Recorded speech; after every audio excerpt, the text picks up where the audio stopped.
verse 31. Friends, ladies and gentlemen, our program for today will begin with a marching of our Kinder 1 pupils. And for this purpose, I'll be asking the school administrator, Mrs. Minda Santander Hernia, to please join us as the host of today's event.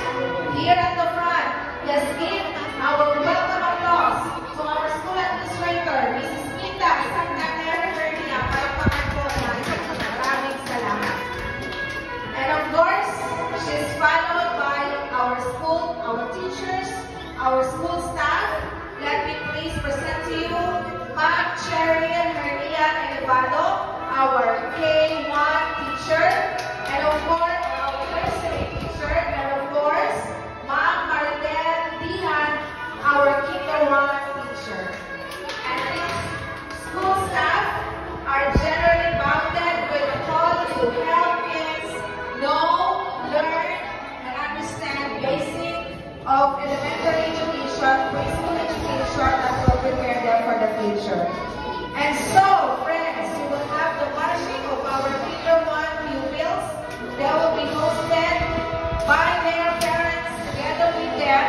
And for that, I'll be starting with our little girl, Sainin Isabel Yu Magonsha. Let's give a hand to Sainin Isabel. Palakpakan natin. Our K1 pupil who will be receiving her tokens and awards for today's moving up ceremony. Thank you so much as well to the parents who are of full support to their children for the whole school year 2023-2024. Our second pupil who will be receiving all her benefits and all the labors, the awards to her labors. Let us have Krisha Dawn Millones.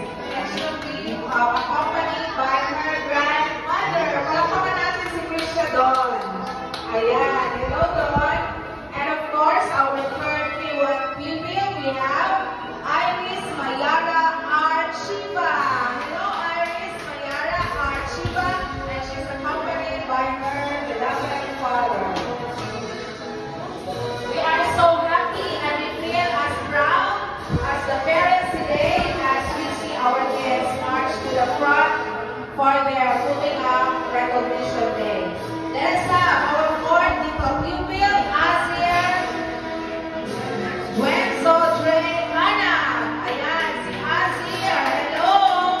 Ito po ang ating maliit na batang lalaki, Azir Wenzo Dre Ana.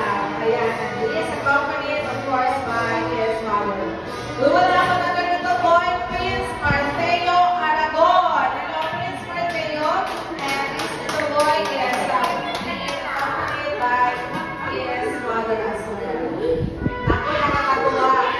Ayan, this will surely be a moment of a lifetime that the kids will not forget even until they grow up. We will have our little boy, Chris Noah Tablada.